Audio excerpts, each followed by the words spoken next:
En su gracia, Dios concede muchas oportunidades al ser humano, pero en muchas ocasiones el ser humano las desperdicia y no encuentra una segunda oportunidad. Simplemente en la Biblia encontramos varios ejemplos de esto. En Génesis 3 recuerdan a Adán, perdió la oportunidad de disfrutar de la bendición de Dios al caminar en obediencia, perdió el paraíso por su desobediencia a Dios y no hubo segunda oportunidad.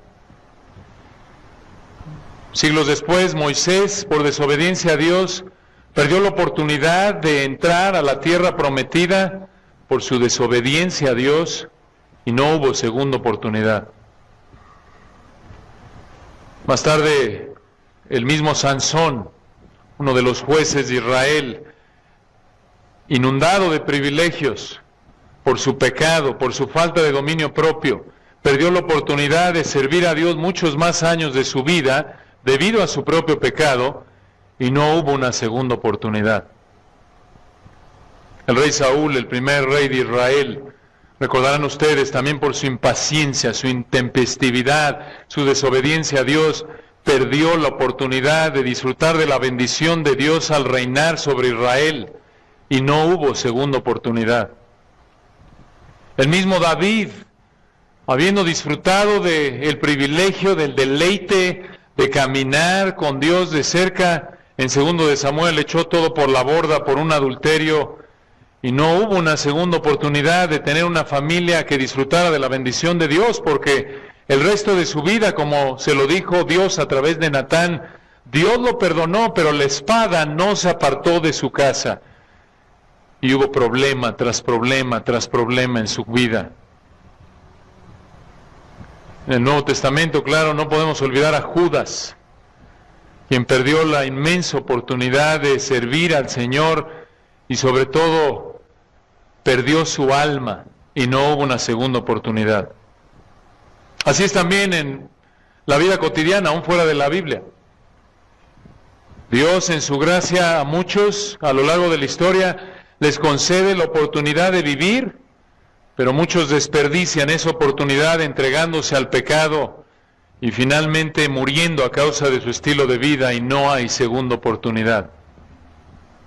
Otros, Dios en su gracia les conceda la oportunidad de estudiar, de prepararse, pero muchos desperdician esa oportunidad siendo indisciplinados y perdiendo la oportunidad de prepararse y no hay segunda oportunidad en muchos casos.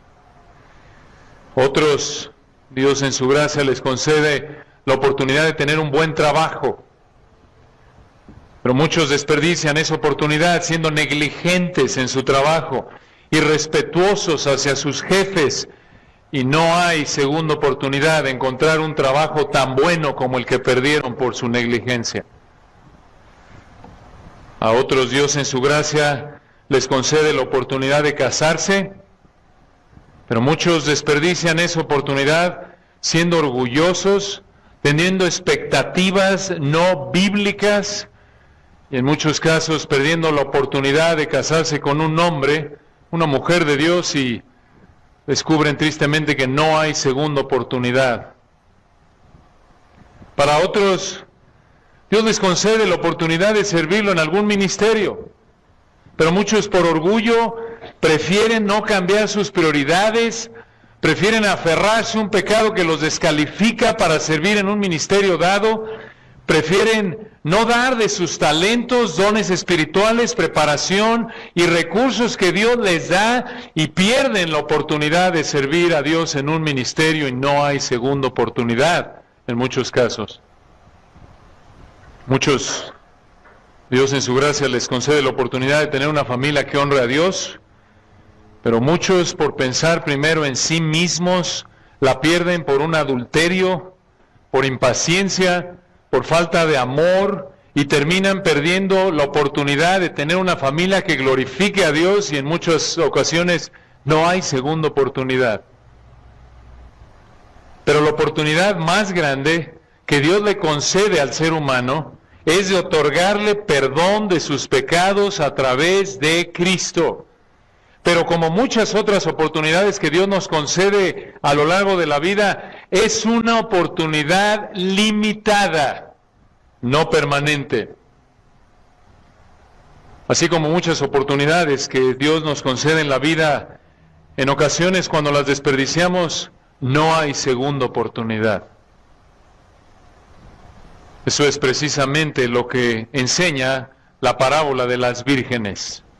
En Mateo 25, versículos 1 al 13, encontramos esta rica parábola que enseña que habrá personas que no estarán preparadas para cuando Cristo regrese y que buscarán prepararse, pero será demasiado tarde y no habrá segunda oportunidad para ellos.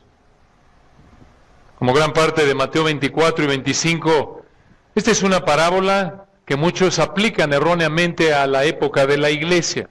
Pero como lo hemos estado explicando a lo largo de nuestro estudio de estos dos ricos capítulos, el Señor no está hablando de la época de la iglesia.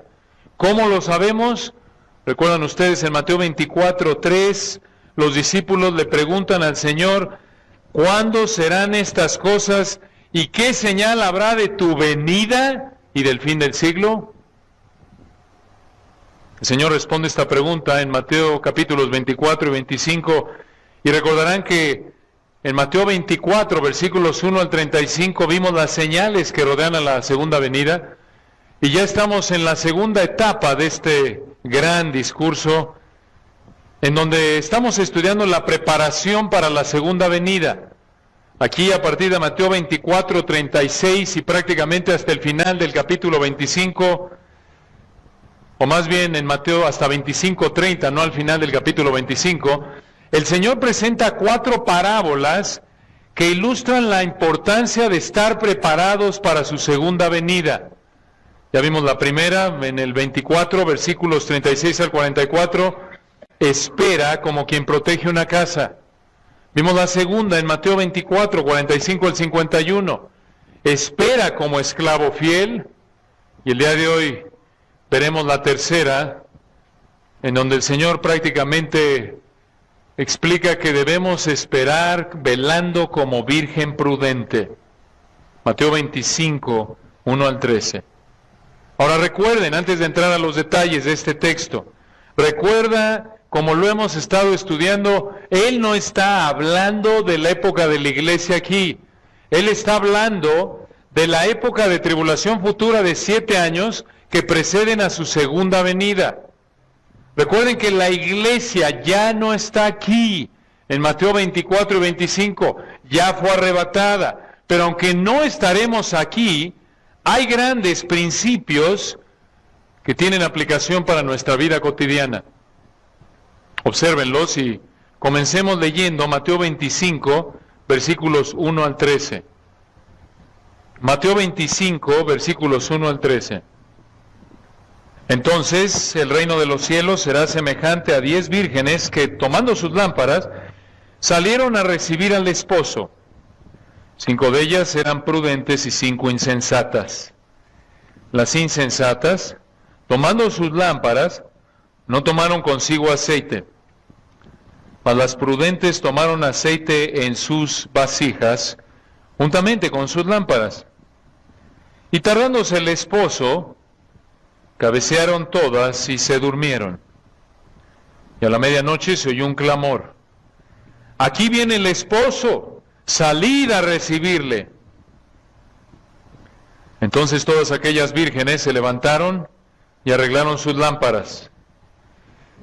Y las insensatas dijeron a las prudentes: dadnos de vuestro aceite, porque nuestras lámparas se apagan. Mas las prudentes respondieron diciendo: para que no nos falte a nosotras y a vosotras, id más bien a los que venden y comprad para vosotras mismas. Pero mientras ellas iban a comprar, vino el esposo, y las que estaban preparadas entraron con él a las bodas, y se cerró la puerta. Después vinieron también las otras vírgenes, diciendo: Señor, Señor, ábrenos. Mas él respondiendo dijo: de cierto os digo que no os conozco. Velad, pues, porque no sabéis el día ni la hora en que el Hijo del Hombre ha de venir. Esta es francamente una parábola aterradora, como veremos el día de hoy vamos a ver en esta parábola tres elementos de la parábola de las 10 vírgenes. Observen el primero. Observen en primer lugar la semejanza entre las vírgenes. La semejanza entre las vírgenes. Versículo 1. Entonces el reino de los cielos, una pausa ahí, se refiere a la esfera en donde Dios gobierna. El reino de los cielos será semejante, palabra clave aquí. Esto muestra que el Señor va a comparar el reino de los cielos con una escena de la vida cotidiana de la época. En este caso, versículo 1 nos dice que será semejante a 10 vírgenes que tomando sus lámparas salieron a recibir al esposo. Una pausa ahí. 10 vírgenes. Se refiere a damas de honor en una boda, parte del cortejo nupcial. Esta es entonces la escena de una boda. Algo cotidiano en esa época, no se nos dan muchos detalles, parece sin embargo que el esposo es un hombre que estaba en el periodo de desposamiento, que en esa época se refería al periodo de compromiso, en el cual los novios ya se consideraban legalmente casados. Sin embargo, no estamos exactamente seguros, porque no nos da los detalles el Señor y aparentemente ese no es el punto de la parábola. El punto primordial es estar preparados. Entonces, aquí parece que el esposo ya viene para tomar a su prometida como esposa, para concluir este periodo de desposamiento. Estas vírgenes son las damas de honor de la boda y observen que tenemos, ¿a cuántas? 10. Aquí las 10 se ven iguales. Observen versículo 1 que las 10 toman sus lámparas. Las 10 salen a recibir al esposo. Externamente, las 10 se ven iguales. ¿Quién es el esposo en la parábola? El Señor Jesucristo, claro. ¿Quiénes son las vírgenes?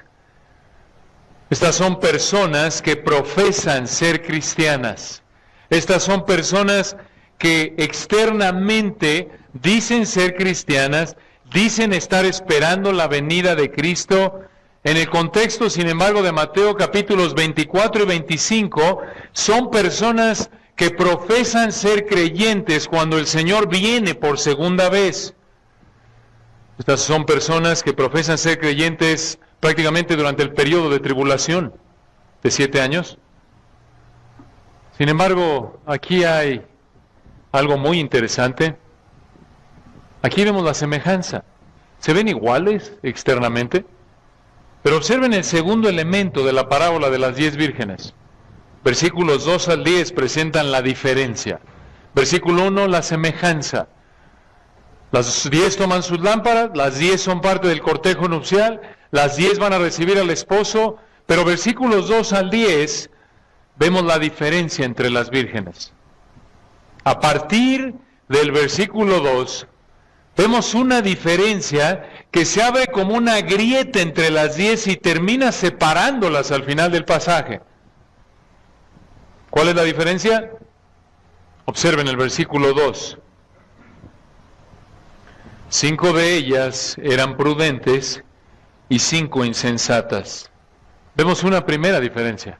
Hay 5 prudentes, sabias, y 5 son en el original torpes. Son imprudentes, son insensatas. Observen cómo se ve su torpeza, la torpeza de las 5 insensatas con la prudencia de las 5 prudentes, versículo 3. Las insensatas, tomando sus lámparas, no tomaron consigo aceite. Este no es aceite 3 en 1, aceite de canola. Esto es aceite, culturalmente hablando, de oliva. Este es aceite de oliva. Se usaba como combustible para prender estas lámparas, para mantenerlas prendidas. Versículo 4, noten el contraste. Mas las prudentes tomaron aceite en sus vasijas, juntamente con sus lámparas. ¿Qué tipo de lámparas son estas? Bueno, se han encontrado varias de estas lámparas en excavaciones arqueológicas. Y hay algunos que dicen que se refiere a una antorcha.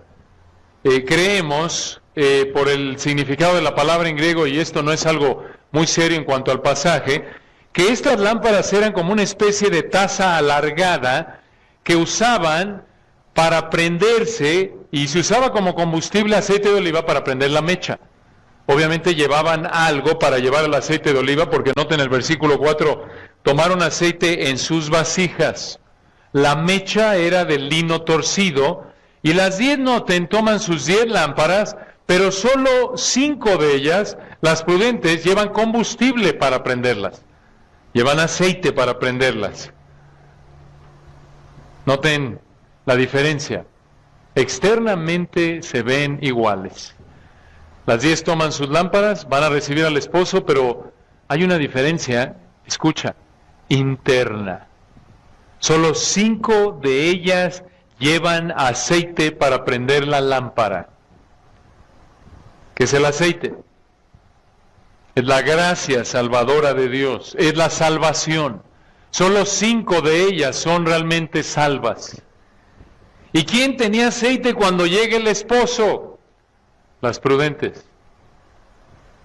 Las prudentes son creyentes genuinos. Las imprudentes son creyentes falsos. Dicen que son cristianas, externamente pueden parecer cristianas, pero carecen de la realidad interna de gracia salvadora. Como ya lo vimos en ese tiempo de la tribulación, habrá gente que profese ser creyente, pero realmente no lo será. ¿Recuerdan ustedes ahí en el capítulo 24, versículo 10? Noten ustedes, Mateo 24, versículo 10, mismo discurso, el Señor dice, muchos tropezarán entonces y se entregarán unos a otros, y unos a otros se aborrecerán, versículo 11, y muchos falsos profetas se levantarán y engañarán a muchos, y por haberse multiplicado la maldad, el amor de muchos se enfriará. No que perdieron la salvación, sino que nunca la tuvieron y en el momento de la persecución prefirieron abandonar, mostrando que carecían de aceite, usando los términos de la parábola, carecían de la realidad de la salvación, carecían de regeneración genuina, de la gracia salvadora de Dios. Y así como se sucederá en el periodo de tribulación futura de 7 años, así es en nuestra época. Y a lo largo de la historia de redención realmente, externamente en muchas áreas hay gente que se dice ser cristiana y se ve igual a gente que realmente lo es, pero en realidad no lo es. Carece de gracia salvadora. Por ejemplo, la gente que profesa a Cristo en general pudo haber repetido una oración, pudo haber pedido perdón a Dios, puede leer su Biblia, puede ser miembro de una iglesia, y una iglesia que enseñe la palabra, puede ser alguien que canta a Dios, estar involucrado en algún ministerio, ofrendar, inclusive hasta estar en un ministerio de enseñanza, presentar la Biblia, orar por la gente en la iglesia, hasta noten, esperar la segunda venida de Cristo como las vírgenes. Se ven muy parecidos. Idénticos de hecho, pero así como las semejanzas externas de las 10 vírgenes no necesariamente garantizan salvación genuina, puedes tú ser alguien que se ve como un cristiano externamente, pero internamente no serlo en realidad. Puede ser como los maestros de 2 Timoteo 3:5, que tienen apariencia de piedad, pero negarán la eficacia de ella. Puedes profesar ser cristiano y pertenecer a un grupo cristiano y actuar externamente como cristiano, pero internamente tú lo sabes y Dios lo sabe, aferrarte a tu pecado y justificar tu pecado de alguna manera pecaminosa, diciendo, bueno, Dios es amoroso y me va a perdonar. Necesitas asegurarte de que realmente te has arrepentido, que no solo tienes fachada de cristiano, sino que realmente tienes la sustancia genuina de cristiano. Este es un problema tan serio que observen cuántas veces el Señor lo repite una y otra vez a lo largo de su ministerio. ¿Se acuerdan, por ejemplo, en la parábola del sembrador? ¿Recuerdan? El Señor explica que no todos los tipos de tierra son genuinas, sino solo la que da fruto. ¿Recuerdan al final del Sermón del Monte en Mateo 7? ¿Cómo enfatiza? No todo el que me dice Señor, Señor, entrará en el reino de los cielos, ¿se acuerdan? Es la misma idea, realmente vayan ahí por un momento con esa parábola con la que concluye el Sermón del Monte del Señor. Obsérvenla ahí en el versículo 24, Mateo 7, 24. Observen desde el 13 realmente. Mateo 7, 13, recuerden esto, lo estudiamos a detalle. Está terminando el Sermón del Monte. Él ya mostró cómo es que una persona entra al reino y vive en el reino, empezando con reconocer que no merece nada más que la paga de su pecado, porque no le puede ofrecer nada a Dios más que su pecado, porque es un pobre espiritual. Mateo 5:3, bienaventurados los que pobres en espíritu. Así entra al reino. Y el Señor no te encierra en Mateo 7:13, entrad por la puerta estrecha, donde solo pasas uno por uno. No puedes entrar con tus amigos que aman su pecado, no puedes entrar con tu pecado, entras solo, despojado de tu orgullo, en arrepentimiento. Versículo 13, porque ancha es la puerta y espacioso el camino que lleva a la perdición y muchos son los que entran por ella. Note en versículo 15, hay gente que contribuye a que mucha gente siga por la puerta espaciosa, la puerta ancha, el camino ancho que lleva al infierno. Y ese camino es en el que toda persona está por naturaleza, aun los que son religiosos como los escribas y fariseos.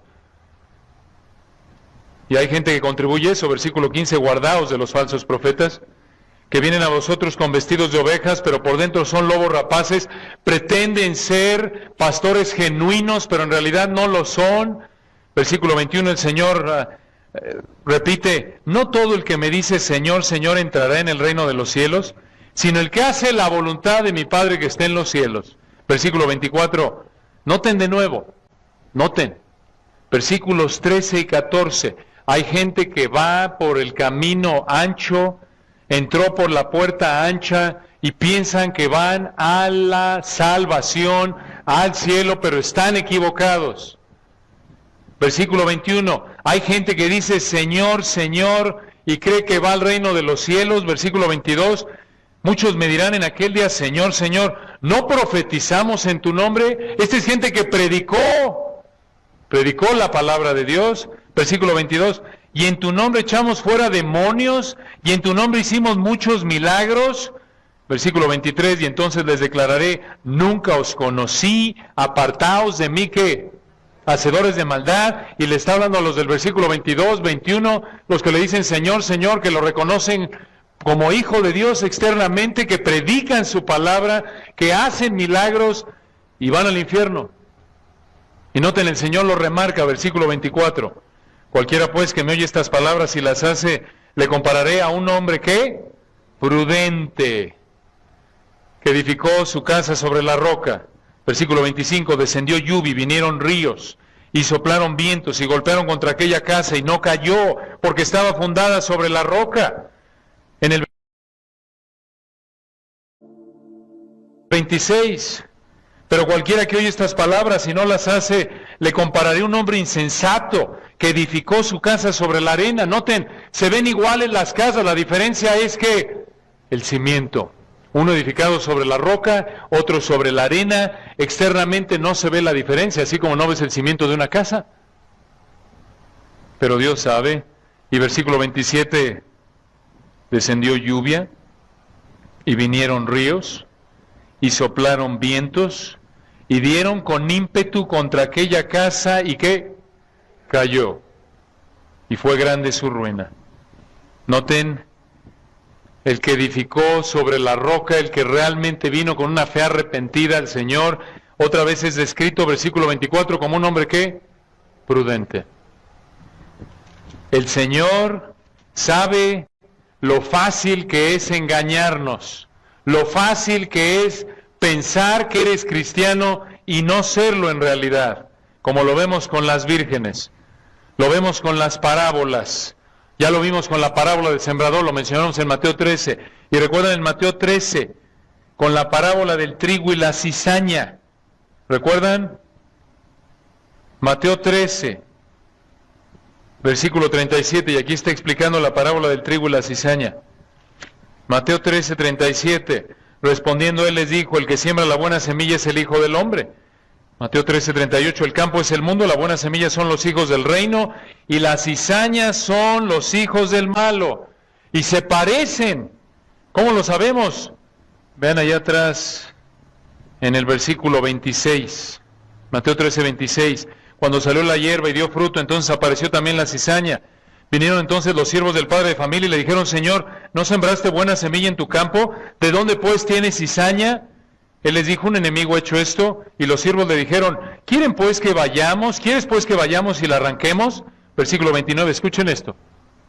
Él les dijo, no sea que al arrancar la cizaña, arranquéis también con ella, ¿qué? El trigo. ¿Por qué? Porque la cizaña y el trigo se ven, ¿qué? Iguales por un periodo de tiempo. Obviamente no podemos olvidar el ejemplo clásico allá adelante en Mateo 26, aunque lo veremos a detalle. Estamos en la noche anterior a la crucifixión del Señor, y como nos guiaba el pastor Ernesto hace un momento, Mateo 26, versículo 20, cuando llegó la noche se sentó a la mesa con los 12. Y mientras comían dijo, de cierto os digo que uno de vosotros me va a entregar. Versículo 22, entristecidos en gran manera, comenzó cada uno de ellos a decirle que, ¿soy yo, Señor? ¿Por qué no dijeron, es el canalla de Judas? Porque Judas se veía igual al resto. Y lo mismo vemos, regresando a nuestro texto, en la parábola de las vírgenes. Se ven externamente iguales, pero internamente no lo son. En Mateo 25, entonces las 10 vírgenes van a recibir al esposo con sus lámparas, se ven iguales, pero 5 de ellas únicamente son prudentes, llevan aceite, solo 5 de ellas son creyentes genuinos. ¿Y qué pasó? Versículo 5. Y tardándose el esposo, cabecearon todas y se durmieron. Observen que el esposo se tardó en llegar. Y no tener la misma idea que el Señor ya mencionó varias veces en este discurso. Observen en Mateo 24, versículo 48. Mateo 24, 48. Pero si aquel siervo malo dijera en su corazón, mi Señor, ¿qué? Tarda en venir. Lo mismo en Mateo 25, lo veremos la semana que entra, si Dios quiere, en la parábola de los talentos. Mateo 25, 19, observen. Después de mucho tiempo, vino el Señor de aquellos siervos. Y otra vez aquí en Mateo 25, versículo 5, tardándose, ¿qué cosa? El esposo. ¿Qué es esto? Un recordatorio de que va a pasar mucho tiempo entre la primera venida de Cristo, que ya vino y se fue, está en la gloria, y la segunda venida que está por venir. Va a pasar tiempo. Es el énfasis de las parábolas, ¿notan? Pasó tiempo, se tardaba. Pero, versículo 6, llegó. Y a la medianoche se oyó un clamor. Aquí viene el esposo, salid a recibirle. Es un recordatorio de que la segunda venida del Señor va a ser, recuerden, visible, va a ser audible, va a ser, sin embargo, repentina. Lo vimos, recuerdan, allí en el 25, prácticamente en el 24, 31. ¿Recuerdan ustedes? Y enviará sus ángeles con gran voz de trompeta. Lo van a ver todos, ¿recuerdan? Cuando el Señor usa la analogía de el relámpago, ¿recuerdan allí en Mateo 24, versículo 27? Mateo 24, 27, porque como el relámpago que sale del oriente y se muestra hasta el occidente, así será la venida del Hijo del Hombre. Igual con la siguiente analogía del 28, ¿recuerdan? Mateo 24, 28. Porque donde quiera que estuviera el cuerpo muerto, allí se juntarán las águilas. Esto va a ser visible, va a ser evidente, no va a ser algo escondido.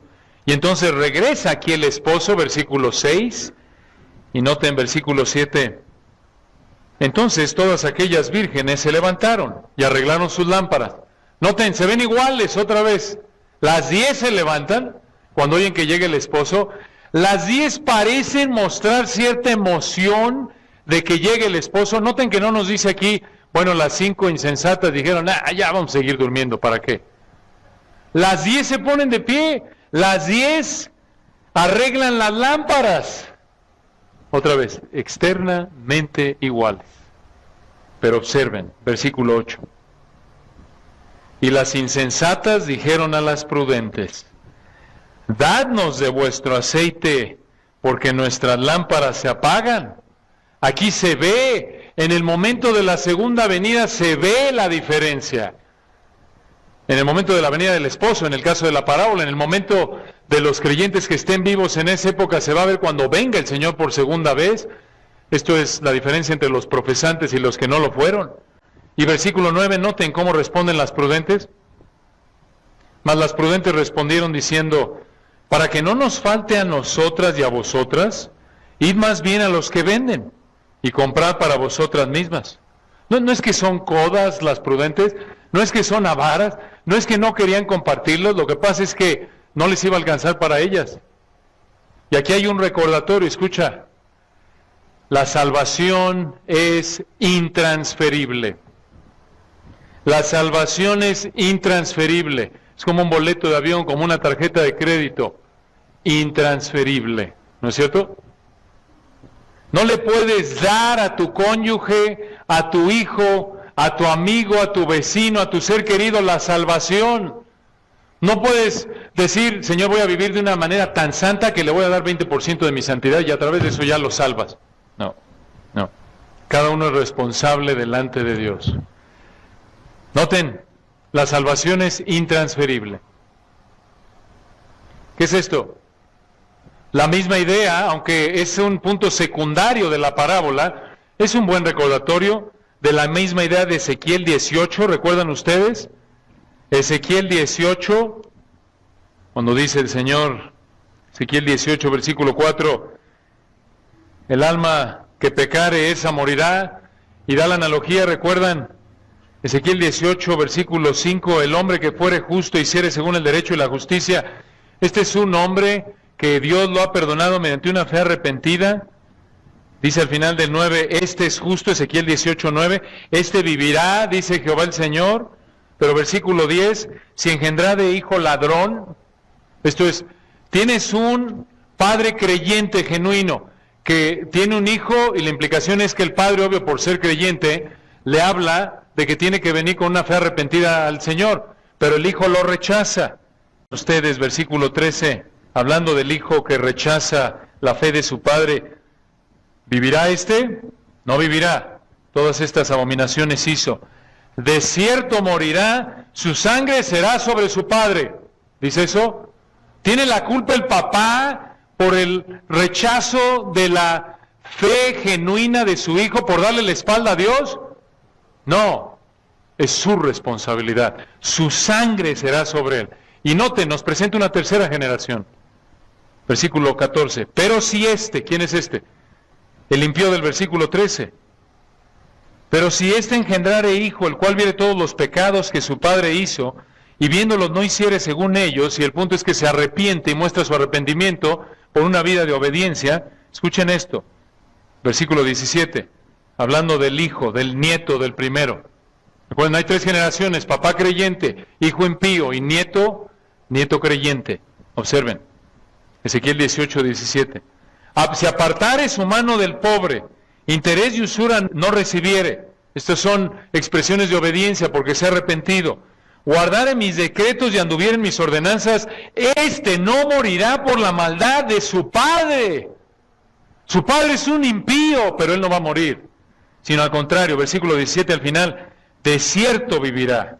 Versículo 19, y si dijereis, ¿por qué el hijo no llevará el pecado de su padre? ¿Por qué no es culpable el hijo por el pecado de su papá impío? Versículo 19, porque el hijo hizo según el derecho y la justicia, guardó todos mis estatutos y los cumplió, de cierto vivirá. Y aquí está la lección del texto, versículo 20. El alma que pecare, esa morirá. El hijo no llevará el pecado del padre, ni el padre llevará el pecado del hijo. La justicia del justo será sobre él, y la impiedad del impío será sobre él. ¡Qué verdad! ¿Qué verdad? Por un lado, no puedes culpar a tus padres por tu pecado. Esto refuta de manera directa la idea perversa de la psicología que soy así porque mis papás...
me abusaron, porque de chiquito hicieron esto de mí.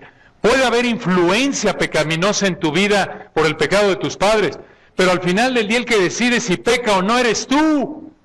Y como dice este texto, tú eres responsable delante de Dios. Así que no culpes a tu abuelo o a tu tío o a tu mamá o a tu abuelito o tu tatarabuelito, como era un hombre que le encantaba el alcohol y era un borracho. Yo soy también borracho porque lo tengo en los genes, así era mi tatarabuelo. No, eres así porque quieres pecar. Es que soy un mentiroso porque no sabes.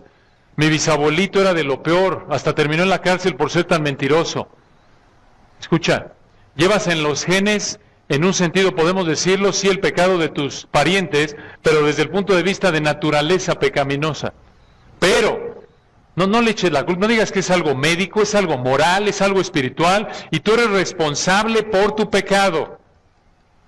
No culpes a tus parientes por tu pecado.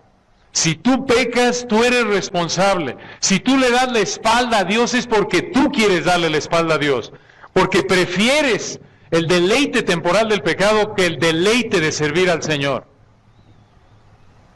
Y al mismo tiempo esto debe traer alivio a ti, una implicación práctica como padre por la salvación de tus hijos.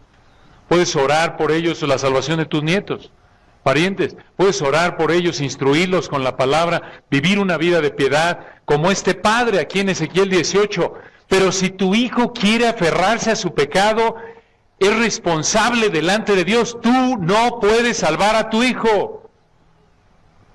Si él quiere pecar, lo va a hacer, aunque lo metes en una escuela cristiana y lo metas a la escuela dominical con calzador, a menos de que Dios cambie su corazón, él va a seguir amando su pecado, y aunque lo aísles de influencias pecaminosas, en cuanto pueda, en cuanto esté libre de tu influencia, va a buscar satisfacer su pecado. Dios tiene que cambiar el corazón, pero desde el punto de vista humano, cada uno es responsable delante de Dios. Recuerda, nadie puede convertir a nadie. No puedes transferirle a nadie tu salvación. Por mucho que ames a un ser querido, por mucho que nos duela ver a personas que amamos ir camino al infierno, no puedes tú hacer nada fuera de orar por ellos, presentarles el Evangelio y buscar vivir un ejemplo de obediencia a la palabra. Pero finalmente es entre ellos y Dios.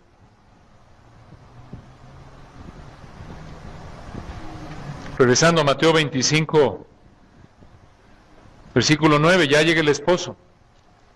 Y se dieron cuenta las insensatas que no tenían aceite, les piden a las prudentes les dicen vayan a comprar. Noten que no es el mejor momento, porque cuando llegó el esposo, versículo 6, a la medianoche. Probablemente no hay nada abierto. No hay nada abierto, es un mal momento para buscar aceite. No estaban preparadas. De alguna manera, sí, por lo que vemos aquí en la parábola, lo van a encontrar, aunque se van a tardar. Versículo 10, pero mientras ellas iban a comprar, vino el esposo, y las que estaban preparadas entraron con él a las bodas, y escuchen esto, se cerró la puerta. Este es el contexto de un banquete formal, ya lo dijimos, es una boda.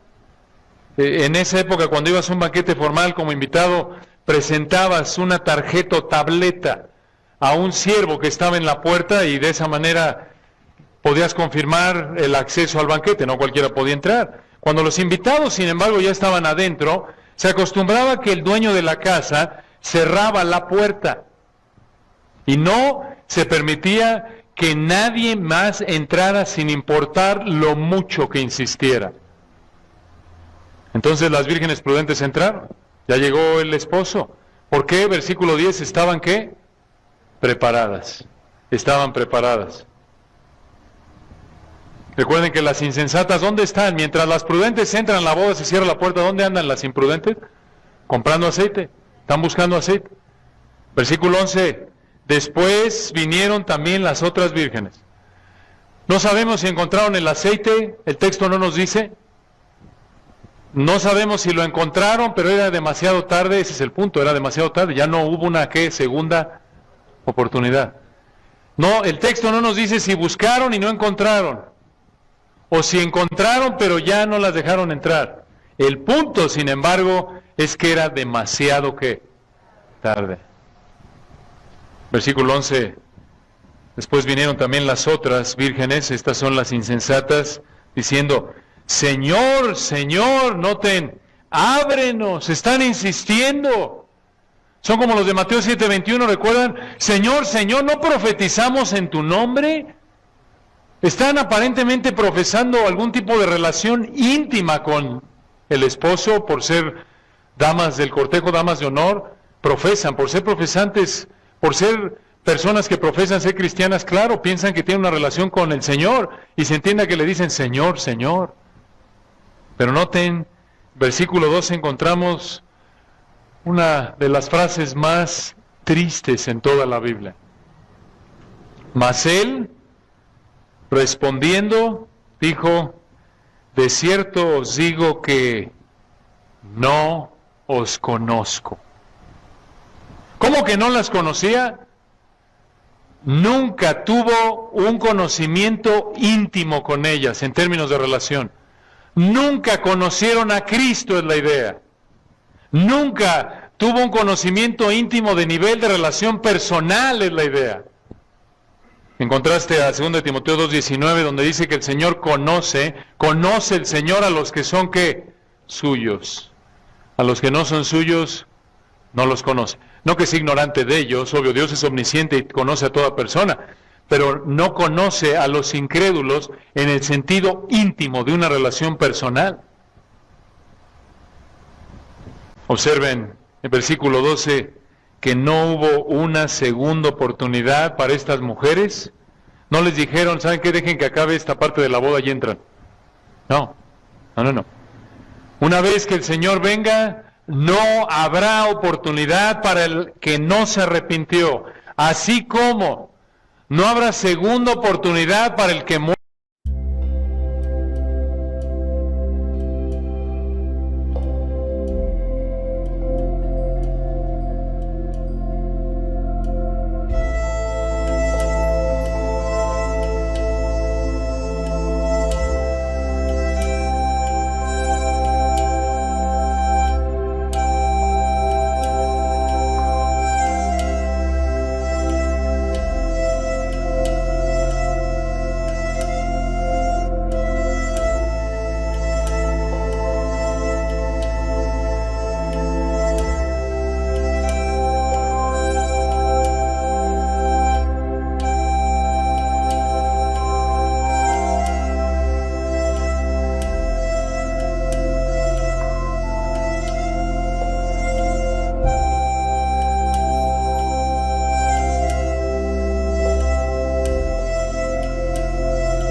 Sin Cristo.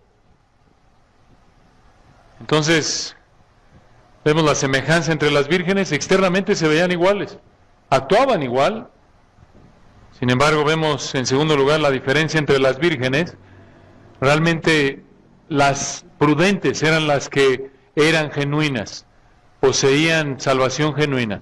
Y esto nos lleva en tercer lugar a la lección de las vírgenes, versículo 13. Velad pues, porque no sabéis el día ni la hora en que el Hijo del Hombre ha de venir. Otra vez, velar aquí, en el contexto se refiere, asegúrate de que tengas, ¿qué? Aceite, que es gracia salvadora. La manera en la que puedes velar, la manera en la que puedes estar preparado para la segunda venida, es que poseas salvación genuina.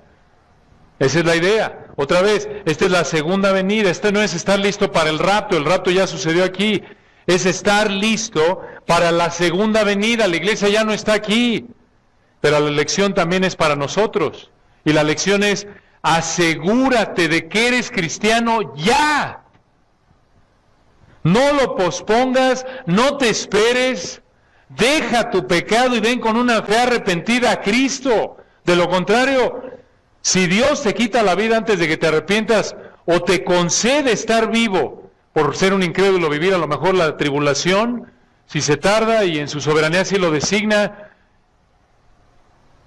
y no te has arrepentido en su segunda venida, igual que en la parábola, no tendrás una segunda oportunidad. Esto es trágico. De nuevo, hemos visto varias lecciones en esta parábola, pero la más importante es que Para estar preparado para la segunda venida de Cristo, tienes que haber nacido de nuevo. Tienes que estar preparado. ¿Cómo te preparas? Viniendo con una fe arrepentida a Él, creyendo que Jesús murió para llevar el castigo que tú mereces, y después de 3 días de muerto resucitó, mostrando que el Padre aceptó su sacrificio. Esa es la única manera en la que puedes estar preparado. Si no has creído realmente, entonces no estás preparado para verlo como Salvador. Solo estás preparado para verlo como juez. Pero recuerda, no te engañes pensando que tienes tiempo y que Dios te va a dar una segunda oportunidad, y que cuando estés ahí ante el juicio del gran trono blanco, si mueres sin Cristo, ese juicio reservado para los incrédulos en Apocalipsis 20, 11 al 15, no crees que ahí Dios se va a tocar el corazón y va a decir, bueno, está bien. Todos ustedes, ok, les doy una segunda oportunidad. No hay nada en el texto que indique eso. No hay segunda oportunidad, aun cuando estés cara a cara frente a Él, es el punto. Recuerda, Hebreos 9:27, está establecido que los hombres mueran una sola vez, y después de esto, ¿qué? El juicio. No dice que los hombres mueran una sola vez y después una segunda oportunidad. No. El Señor procede ahí en la siguiente parábola a seguir enfatizando este punto. Tienes que estar listo. Tienes que estar listo. Y la semana que entra, si Dios quiere, veremos la parábola de los talentos. Mateo 25, 14 al 30. Oremos. Padre, gracias por el privilegio que nos diste de abrir tu palabra tan rica, tan clara. Gracias por esta parábola. Gracias por el recordatorio de estas ricas verdades. Oramos de nuevo, Padre. Nos encontramos en una sección de Mateo, como tú sabes, en donde una tras otra vez estás enfatizando la importancia de haber nacido de nuevo. Gracias por esta advertencia. Lo menos que queremos es que alguno de nosotros sea una de esas vírgenes imprudentes. No queremos ser un esclavo infiel. No queremos ser personas que externamente se ven como cristianos, pero realmente no lo son. Usa tu palabra en esta mañana, te rogamos, para hacer la obra que solo tú puedes hacer, la obra de salvación. Llévanos a examinar nuestra vida para tu gloria. Amén.